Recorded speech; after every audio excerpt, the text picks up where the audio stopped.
Hello and welcome to another episode of Chatting with Slava the Jordanian at the Mindset Mastery Moment.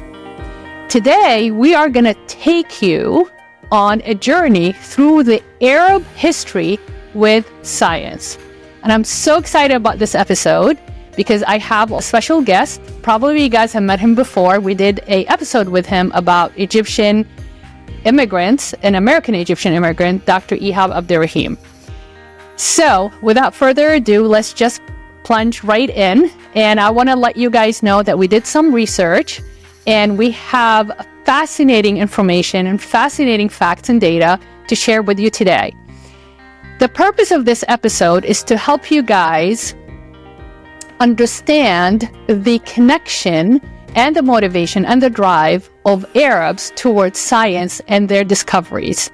And from there on, to let you guys independently make your own judgment of discovering and uncovering the history and, like I said, the bond and the connection between Arabs and the science. So let's begin. So I wrote some facts, which we did some research, and this is what we came up with. According to our research, it all started with ancient civilization of Mesopotamia, Egypt, and the Arabian Peninsula. These civilizations made significant contribution in fields such as mathematics, medicine, and astronomy. They developed the concept of zero and arithmetic, built the first hospitals and medical schools, and made groundbreaking discoveries in the stars. But it didn't stop there. During the golden age of Islam, starting the 8th century, Arab scholars made tremendous advancements in various fields of science. They translated Greek and Roman texts, built observatories, developed scientific instruments, and made groundbreaking discoveries in fields such as chemistry, physics, and optics. Their contributions did not just stay within their own civilization. They were passed on to other parts of the world and became the foundation for further scientific exploration and development. Then it moves on to saying many Arab and Islamic scientists made groundbreaking contributions that preceded similar discoveries by European scholars. You have any thoughts? Thank you, Dr. Slava, for having me. Well, my thoughts are, again, growing up here in the United States, you don't hear anything about Arab scholars or scientists or engineers or anything like that. Everything is just about the European scholars from several hundred years ago, all the way up to the more recent ones from the 1900s. So the predecessors I learned from my research, and again, some of the things I learned growing up from my cousin, who's an engineer, he kind of let me know that there's a lot of Arab scientists that preceded the European scientists, and I think it goes unnoticed here in the United States. So it'd be great now to kind of talk a little bit about that. And one of the things I kind of saw in my research, just to start things off, is a lot of these scholars, these European scholars, used to go during the Islamic Golden Age to the Arab countries because that's where the universities were at the time. So those were the advanced universities. So European scholars would go there, learn, and take it back to Europe. So I just wanted to kind of give that kind of starting point. But I'll let you go ahead, Dr. Slava. No, I mean, that goes back to the statement says they developed the concept of zero and arithmetic, built the first hospitals and medical schools, and made groundbreaking discoveries in the stars. So basically astronomy. I was born in Saudi Arabia. So our schools in Saudi was almost like brainwashing in a good way. We learned all the time, on and on and on. I think starting in 6th grade, we learned about our history, of course, the Islamic Empire, and the impact of Muslims and Arab on the advancement of science. So we started in sixth grade. And by high school, we learned about the same scientists over and over again, but they gave us, with every grade, they gave us a little bit more detail, a little bit more background, because obviously if you give us too much when we're younger, we're not going to comprehend that. Plus, we're not going to respect that or admire that or appreciate that. So by the time we got into high school, we were just so enriched with this history and so knowledgeable and so proud of all these achievements.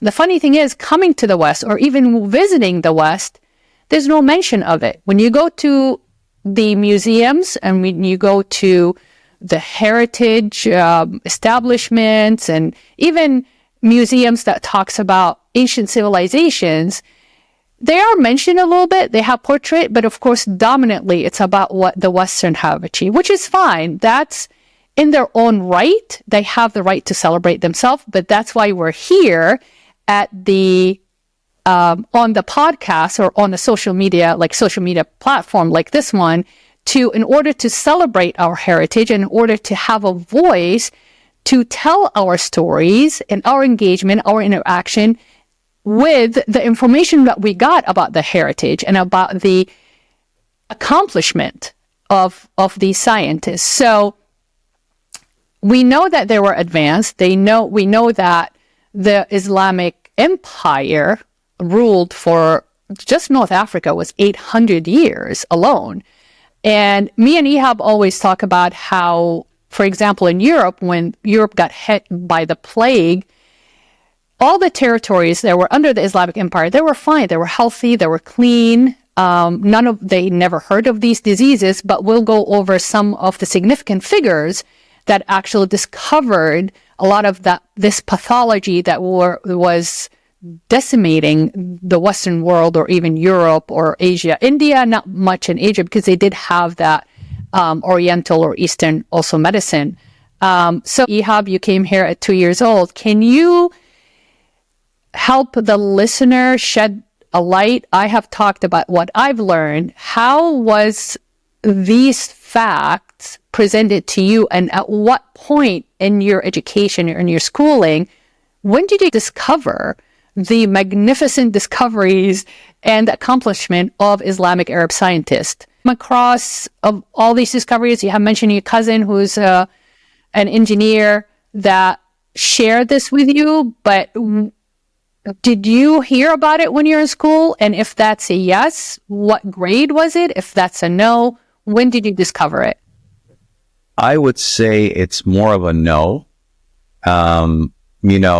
One of the first things you learn is the numbering system here in the United States. 0, 1, 2, 3, 4. And they tell you it was, these are Arabic numerals. Okay. What does that mean? I asked the teacher. They're like, well, it comes from the Arabs. Okay. But why? And there's a lot of reasons why, because, we went from the Roman numeral system, which doesn't have 0, which is a very important number, or non-existent number, really, null, basically. And it's needed for a lot of things, especially for computers, right? They use a binary 0 and 1, for writing code and things like that. That's kind of the basics of computers. But again, nobody really goes beyond saying, oh, these are Arabic numerals. And, even algebra, the word algebra, right? It's kind of, nobody talks about it. Has nothing, like, basically it really doesn't, they don't talk about the Arabs that came up with algebra at the time. But, I learned about it from my cousin who's an engineer, who's from Egypt. And it's my dad's first cousin. And so when I talked to him and just talked to him about what I learned in school, and he would say, oh, this has Arab principles, as an Arab base to it. And so that's a really important, but no, in school, we just kind of gloss over it. And most of the time when we're learning about science, chemistry, engineering, math, whatever it might be, it's always the European scientists. I never heard of Arab scientists in school, ever.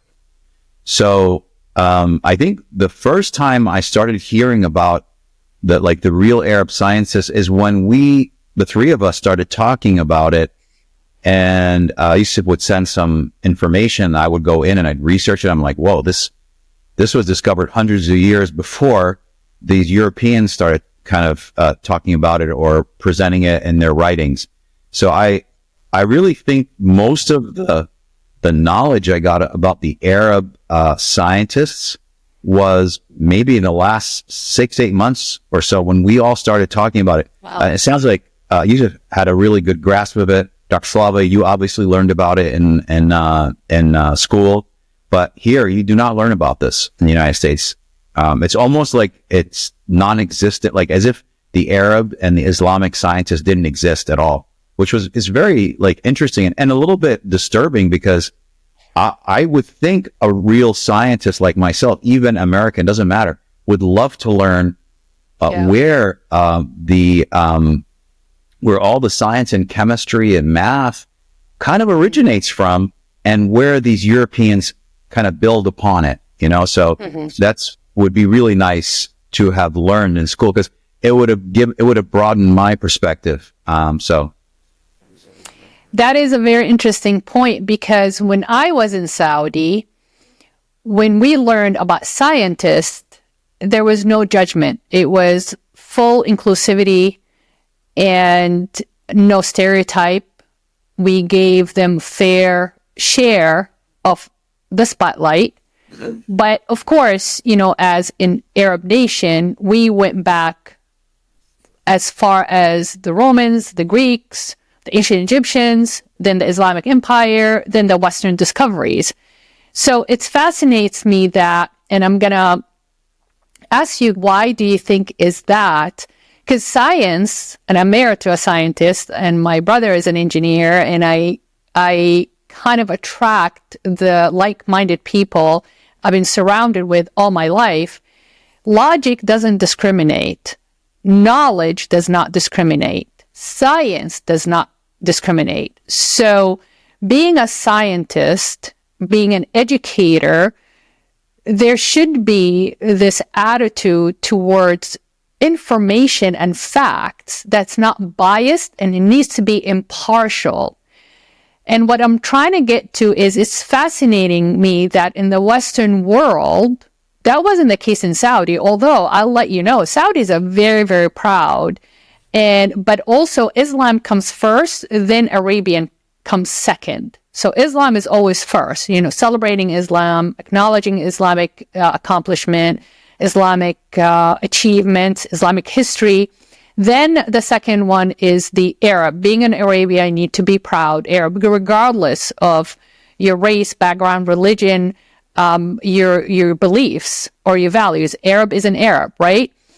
But it's fascinating me how the West had a different attitude. And I'm not sure if this has been always the case, or this is more like the new era of the beginning of the 19th century, or maybe the beginning of the end of 19th century, or the beginning of the 20th century.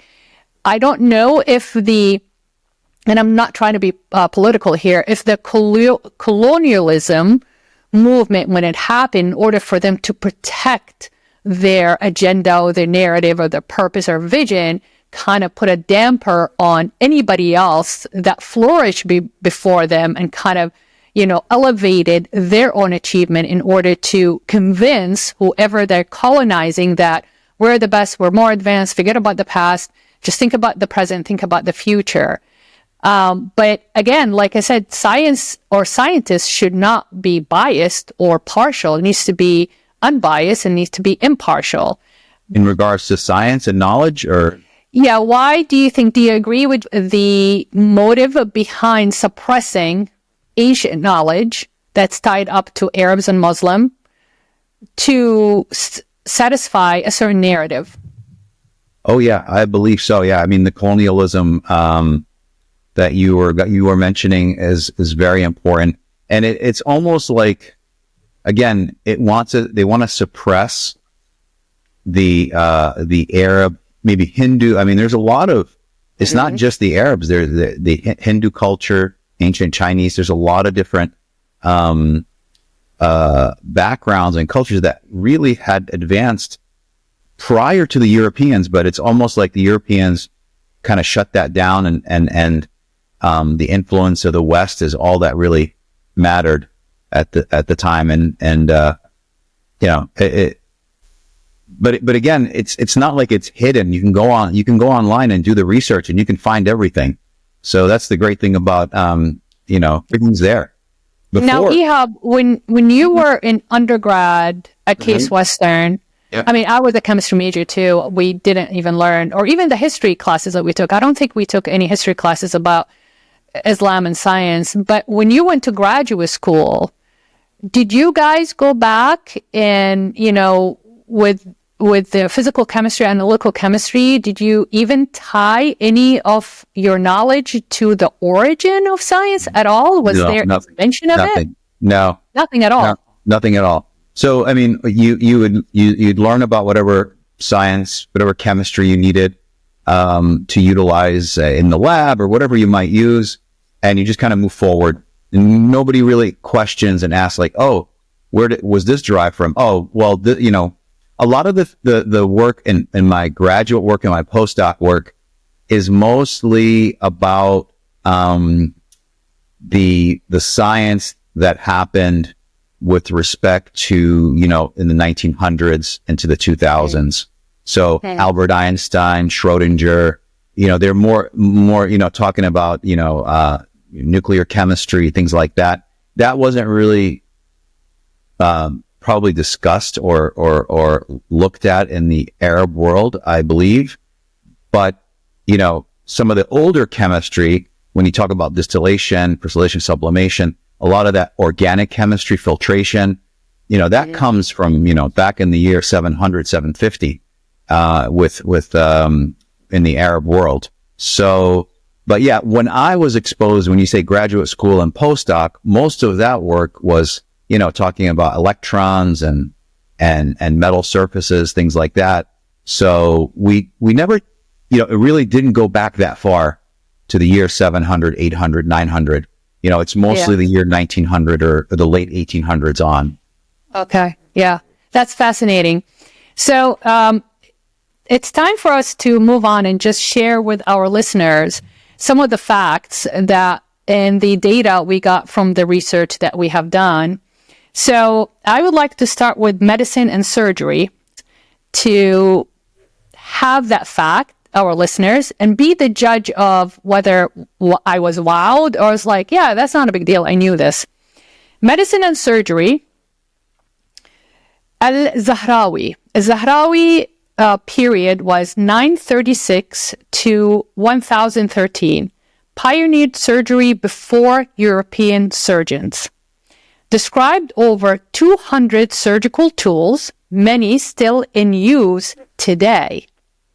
Developed early techniques for cauterization, suturing, and lithotripsy, removing bladder stones. That's what my dad had. His work influenced European surgeons for centuries. So how is that even possible that this guy found a method how to remove bladder stones? We're talking about 936 AD to 1013 AD. Over 200 surgical tools, many still used today in our medical field. So that's Al-Zahrawi. And then Ibn Sina, from 980 to 1037, medical textbook before Vesalius.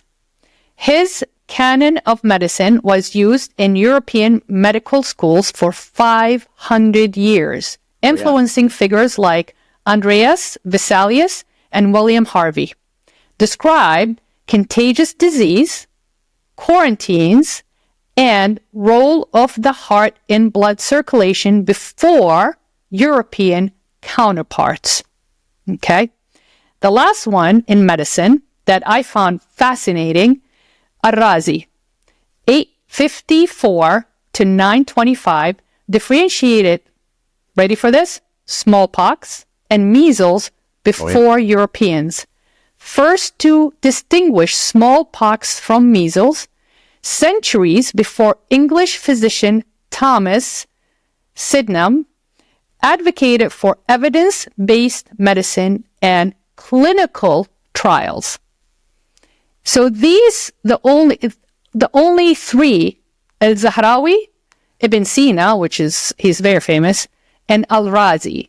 Those are the one of many that I highlighted the impact of their research, of their discovery in medicine alone that we know it today. Go ahead, Ihab. What do you think?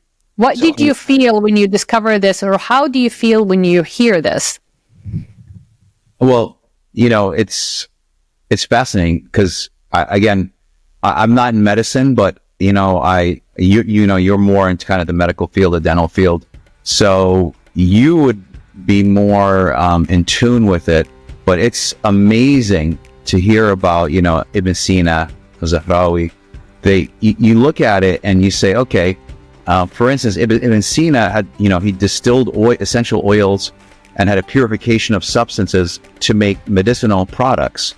Okay. Mm-hmm. So that's really interesting because, nobody was doing that kind of purification and creating these medicines from the different chemicals. It kind of goes back to chemistry, but again, it's more of the medicine, and Al-Zahrawi with his, this is something you're really in tune with, Slava, Dr. Slava, is the chemical methods of sterilization and of course wound healing. These are things that are chemical methods of sterilization. We still use that now.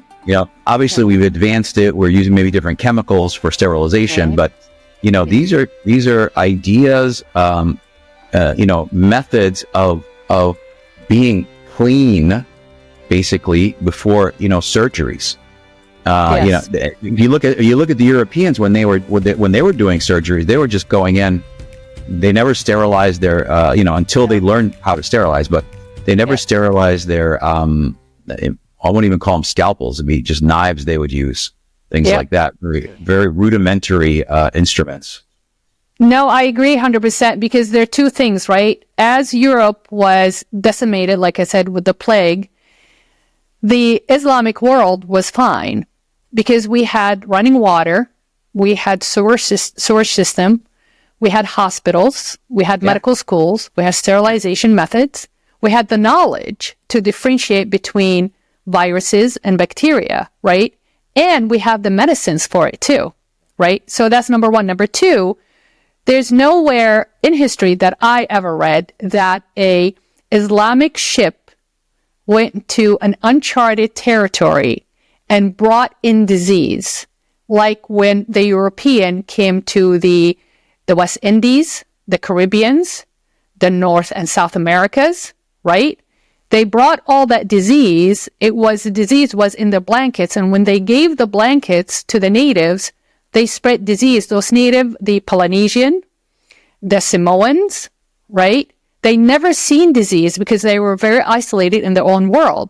The disease came from the ships of the Europeans because of the low levels of sanitation, where the Islamic world were a pioneer. They were ahead of the world with sanitation and health and purification and cleanliness and hygiene.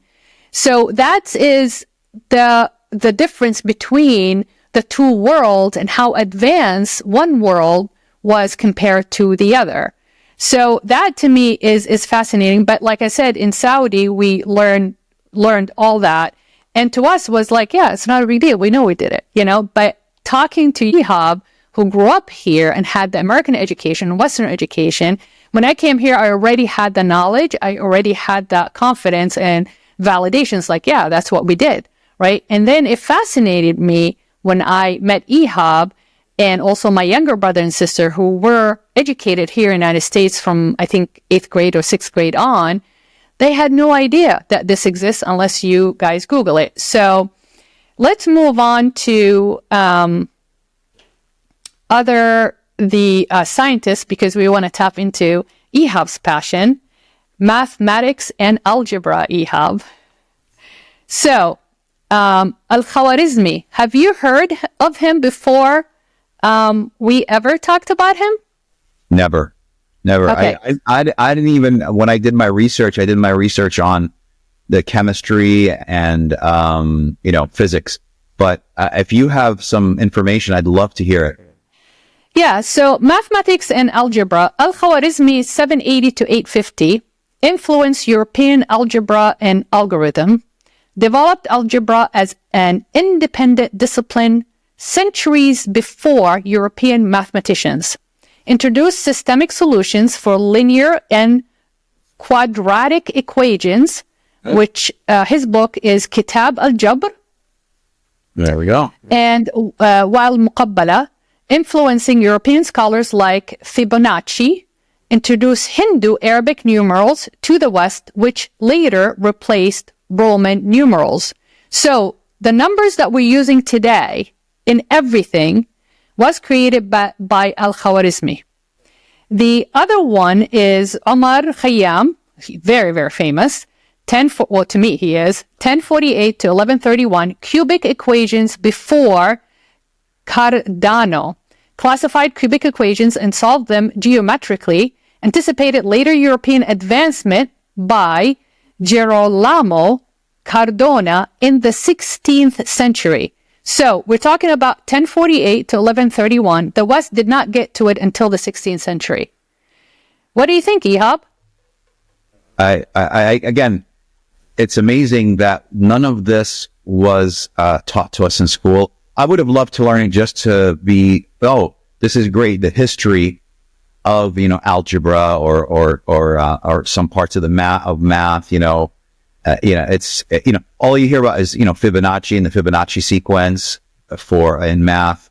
And you never hear that, there's a precursor, a predecessor to that. No, so it would have been nice to know, like, where the Europeans built their knowledge upon, right? So, why is that important to you as a scientist? Because I like to know the origin of the work, because when we, as scientists, do any kind of research, you go into other, research journals and you look back and you just keep going back in time till you find the original piece of research that has to do with what you're working on at the time as a graduate student.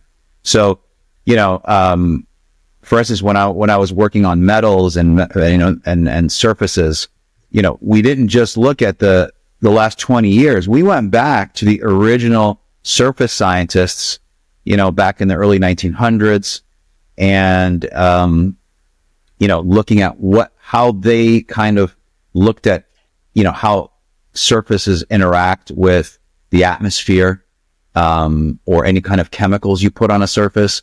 So it's really nice to go back to that original. And sometimes when you're actually doing some research, you might have to not only go to the most recent kind of article, you might have to go back to the original article that was written that is kind of, you'd say, this person is the father of this kind of surface chemistry. And you'd have to put it in your references in what you're writing. It's kind of nice to have to reference all those people and all those scientists that preceded what your work is and what you're using to, in reference to your work. It's nice to have all those, journal articles in there. Do other scientists, think like that? Like you think that this is... Yeah. So you have to give the credit. So you can't just say, I'm going to go back 10 years. I'm just going to give credit to this person that, I'm building on his kind of idea, and I'm coming up obviously with a new idea, but I'm kind of building on that. But then you have to say, well, if you're giving that person you're referencing that person, and you go in that person's article, right? That you're reading that article of theirs, in the journal articles, they probably reference somebody before them. And you would look at those references sometimes and read those articles. And in those articles that maybe 30 years past, you would go back and say, and they'd reference somebody else. So it just keeps going back in time. And it's nice to have that. And sometimes those seminal like articles, those really important articles, they could be 50, 60 years old, and everybody references them in their journal article. It doesn't matter that it's, 50, 60 years old. That person is the person that came up with how, this chemical interacts with the surface, so it's, most scientists do that. So Yusuf and I, we did a episode about Palestinian intellect, and we touched very, very lightly on some of the key cultural and socioeconomical factors that help them develop an unlimited mindset by eliminating limited beliefs in order to advance and to have the drive and steadfastness to pursue education and knowledge. Let's turn to Ihab. Can you just go through the different, what do you think the reasons behind their mindset in order to achieve that much knowledge? And so the mindset of whom to achieve what knowledge? I'm sorry. So the mindset of these Arab scientists and Arab discoveries, what kind of mindset that they have in order for them to be that much advanced than anybody else? Why are they so driven to knowledge? And I mean, that's really advanced. I'm gonna kind of take it to the religious part, because in Christianity back then, it was frowned upon, right? To look at science or kind of question God, right? You can't say, so one of the big things was the Earth was the center of the universe, and it really isn't, right? So it's just a planet. But if you said it was the center of the universe, that's sacrilege. They can execute you for that. Yeah. Okay.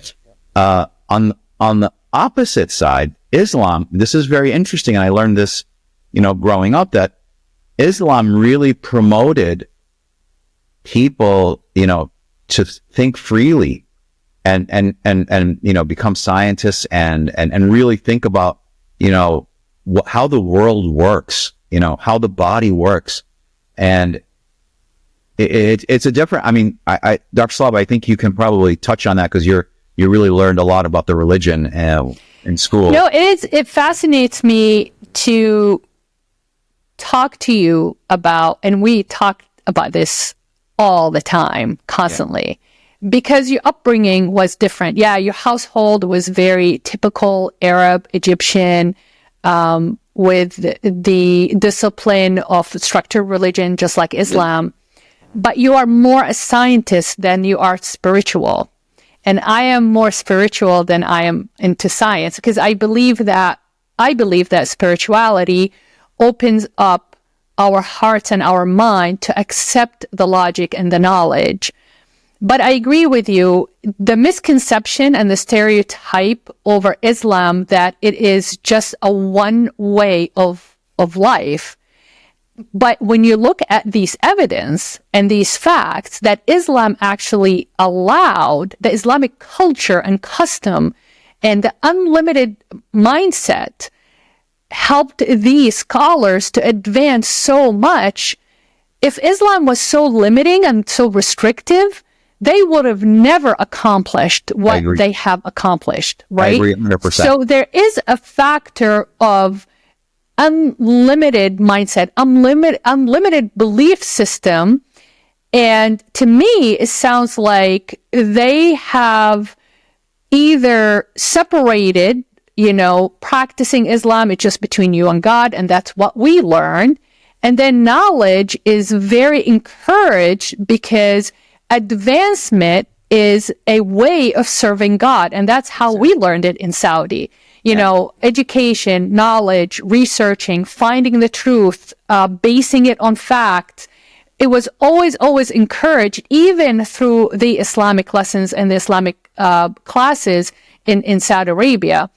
I do agree with you when you have a organized principle that limits you, puts you in a box, It's it will restrictive. hinder some people from advancing. And I talk to you a lot about that. And I think that's one of the reasons that you don't really follow a certain structured religion, Ihab, because you are purely a scientist. Yes. And it's always in the back of your head that I don't want to follow a certain direction, because what if I am limited to look the other way and find more evidence and more facts and more interest that will really satisfy me, which I get it 100%. Yeah. I think the majority of scientists are like that. Yeah. But it's fascinating, like I said, the concept of mastering an unlimited mindset by eliminating limited beliefs, how Islam encouraged that. Islam really allowed that, which is a misconception and mind probably blowing to some of our listeners listening to us. It's like, hey, I did not know that, but the evidence is there. History doesn't lie, right? A lot of Facts these- does not lie. Facts does not judge. I would say Christianity, it was restrictive in the way, again, way back, hundreds and hundreds of years ago. A lot of these scientists, these original scientists back then in Europe, were hiding some of their discoveries. They couldn't talk about it. You can't say the sun is the center of our solar system. It's impossible. It's the Earth, right? So saying something like that is problematic. You can't say talk about how the heart works or what. You cannot talk. And I think when they started dissecting bodies, I believe, if I remember correctly, they had to hide that because, opening up a body, taking a heart out to see how it functioned, that was completely, it was criminal. It's criminal. Yeah. I mean, in the eyes of the church. Yeah. And the church clergy, it was magic. It was witchcraft. Yeah. It was a crime. How can you dismantle a body that is made by the divine, by this power? But it is limiting. It is a way of controlling. It is the way of ignoring the importance of finding and importance of knowledge, because that's how we grow. Knowing is growing. A right? lot of these scientists that actually advanced, like Da Vinci, for instance, where, he had a lot of images and drawings of the body. The reason why he was allowed to do it is because he had an in with the church and in with, some of the wealthy families, right? So it's funny that it's, when you're kind of have this connection with the church and the way that through some of the wealthiest families in Europe, it almost like covered him and allowed him to do certain things that if he was not associated with some of these families, like the Medici family, he would have been in a lot more trouble. He did get in some trouble, but it was usually kind of, they'd let him go. It's fine, or tell him, hey, tone it down. Don't talk about this. But it's very interesting. He was the Renaissance of all science. He was one of my favorite scientists of all time. He did some amazing things in math. Some of the inventions he drew were beyond his time, and the drawings of the body were just incredible. It was, and he just, and obviously his art. Well, let's not forget that.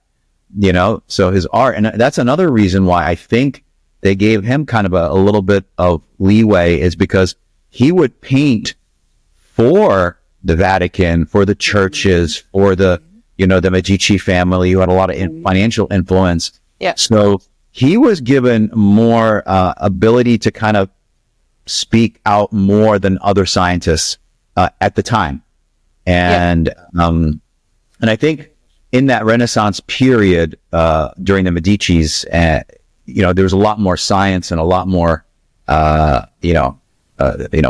of art that came out of Italy and Europe, which was wonderful. And I think it kind of paved the way for future scientists in Europe that came after Da Vinci. So, but yeah, if you did anything to a body, for instance, that's sacrilege, right?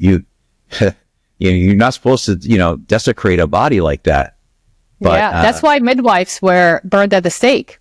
Yeah. Because midwives they were a lot more advanced. They were a lot more, had the characteristic to be nurturing and not being barbaric with childbirth. And they can turn a breech baby, which was like a big no-no. If the baby can't be delivered, then the baby and the mother die. Like, don't interfere with God's will.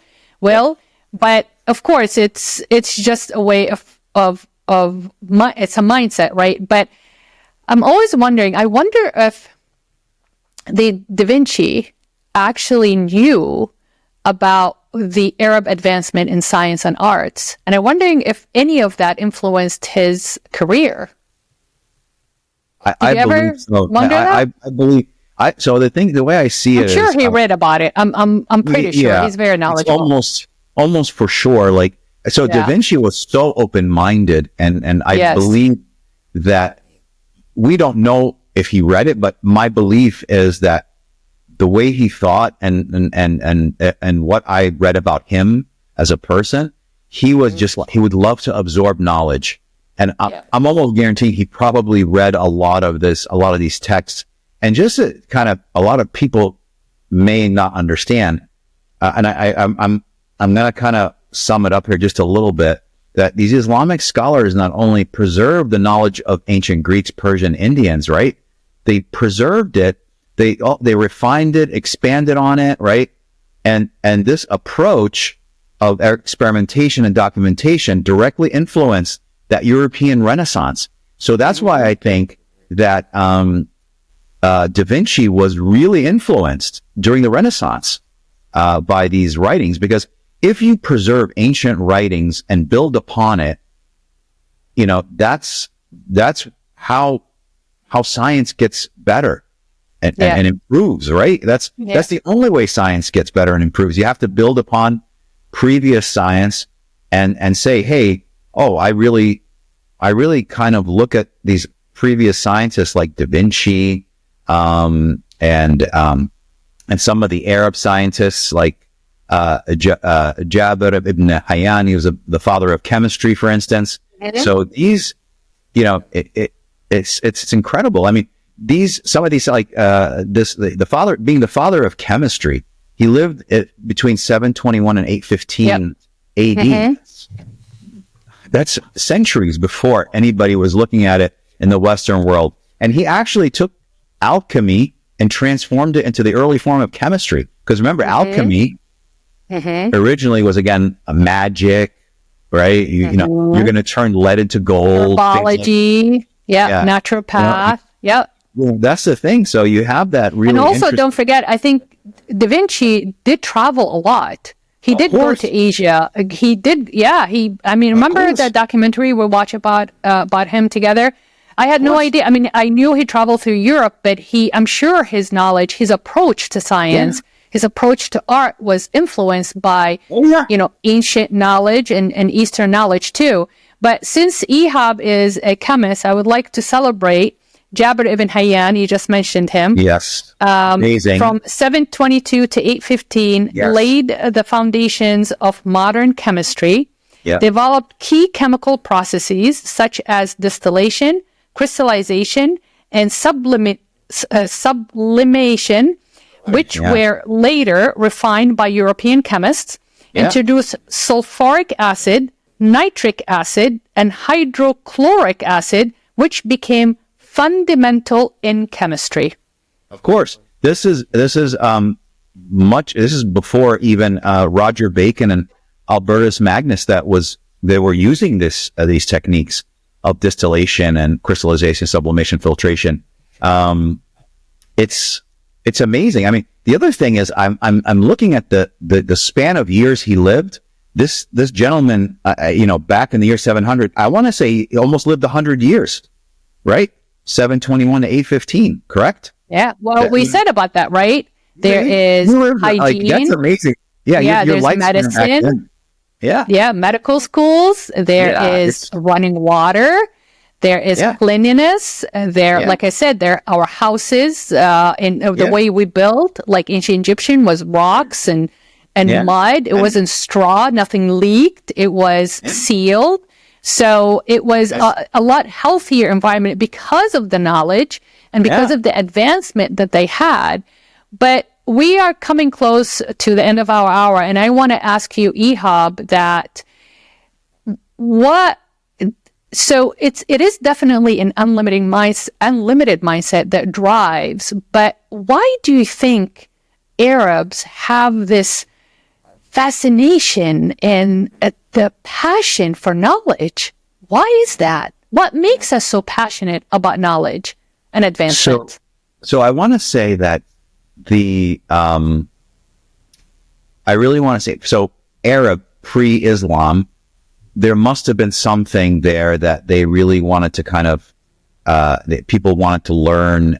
But in Islam, it allowed you to expand and learn and think outside the box, you can't say, oh, God doesn't exist. Obviously, you can't say things like that, but you really can be a free thinker in the Islamic world. And that's why the golden age lasted, I want to say 700, 800 years. 800 years. Yep. Yeah. In science and math and it's spectacular. I mean, for instance, we're talking about Copernicus, and he's the one, an European that came up with that the sun is the center of our solar system. My God, that was a big deal. That's a big deal, but that came, that was influenced by, it was a precursor by Arab scientists by a couple hundred years. Al-Tusi was his name. And he worked on the physics and astronomy and influenced Copernicus's heliocentric theory. So it's that I want to say the restriction of religions, are what or allowed you to expand your mind. So the restriction of Christianity back, at that time and Islam at that time, if we took them at the same time in the year 800, 900, they were one was very restrictive in telling them, hey, you can't do that. You can't talk about that. The other part, Islam says, hey, it's good. Learn, expand your mind. And I think that's why, a lot of these scientists really, it exploded. And that unlimited mindset really was there from the beginning.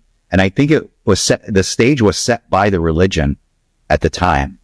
Yes, because I do agree with you 100% because what we were taught in school in Saudi, in order to appreciate God's creation and in order to reinforce your faith in God's ability to create, is to learn more and discover more. When you learn more and discover more, you are advancing yourself. And that is one of so many ways to show gratitude to God's creating and putting these things in front of you and given to you as resources in order to improve your lifestyle, improve your mind, improve yourself spiritually. So it's almost like it was given to us as a duty. Is it our duty to constantly discover, constantly learn, constantly acquire a higher level of education to help others, to help our family, to help our country, to help our community?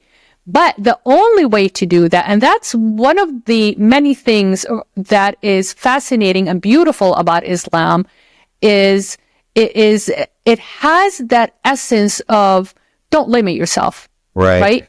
Sky is a limit. God is not going to limit to you because guess what? God created everything. If God created everything, why would he limit you of discovering it? He created everything. So your duty is to discover it because it's already there. You're not discovering something that God did not create. And as a result, you're defying God's will of creation. We don't create anything. We're just discovering, and it's already there.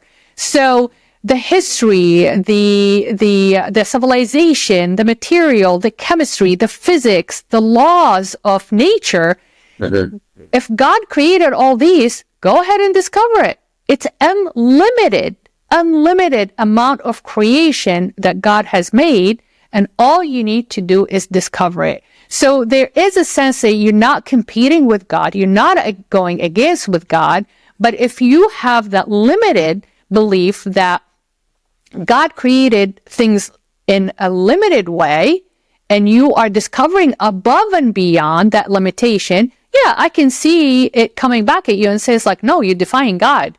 God has, a limit. But Islam teaches us that God has unlimited ability to create however, whenever, whatever. And your duty towards your faith, because the more you discover, the more you become a believer in God's ability to create. So that's the message that we were constantly been taught, and they were harping on that in Saudi. My life in Saudi is a bittersweet kind of experience, but there was a lot of the fundamental values that I live on these days, and I'm sure from just talking to my friend, things have changed. Sure. So, Ihab, we are coming to the end of our hour. If you would like a message or some kind of a story just to share with our listeners before we end our episode. I would like to kind of wrap this up and kind of conclude with saying, these Arab and Islamic scholars, that pioneered science and chemistry, set the stage for later European discoveries, right? So their emphasis on the empirical research, your systemic kind of, or systematic experimentation, documentation, transformed scientific inquiry. Without these contributions, the European Renaissance and the advancement of modern science would have been significantly delayed. So what I really kind of want to hit home for our listeners is that, if these Islamic or Arab scientists did not advance science the way they did, I would believe, I agree that this European science would be delayed by quite a bit, by maybe hundreds and hundreds of years. They would have gotten to it, but it would have been a while. And of course, then we would be delayed right now, right, in our modern time. So, it's a wonderful thing that they were there, and, they were precursors to, help advance Europe and during that European Renaissance time. And this is where we are now. We're in our modern science, computers and internet, and it's a wonderful thing that this happened. Yeah. Speaking of that, I just found this Al-Jazari. It's 1136 to 1206. I'm just going to leave my listeners with that fact. Precursor to robotics, created early mechanical clocks and humanoid automata, influencing later European designs, designed water-powered machine and pumps still in use today. So I agree with you 100%, Ihab. So every time, guys, you pick up your iPhone, you open your laptop, you're watching TV, you're driving your car, remember, this technology is based on, and these advancements were based on Arab Islamic scientists that contributed impactfully on our technology these days. Thank you so much, Ihab, and join us next time. And thank you everybody that actually tuned in and listened. This is Chatting with Slava the Jordanian, a podcast part of the Mindset Mastery Moments. And we are uploading an episode once a week, every single Wednesday. So please leave us any questions, comments, suggestions, anything that you would like to talk about or you would like us to tell a story about, because this cannot happen without you guys. And just remember, all our episodes are available on YouTube, on Apple Podcasts, on Spotify, and they are available for you to listen to and watch whenever and wherever you are. So thank you so much for listening, and I hope you guys join us next time. Bye now. Bye-bye. Thanks. you.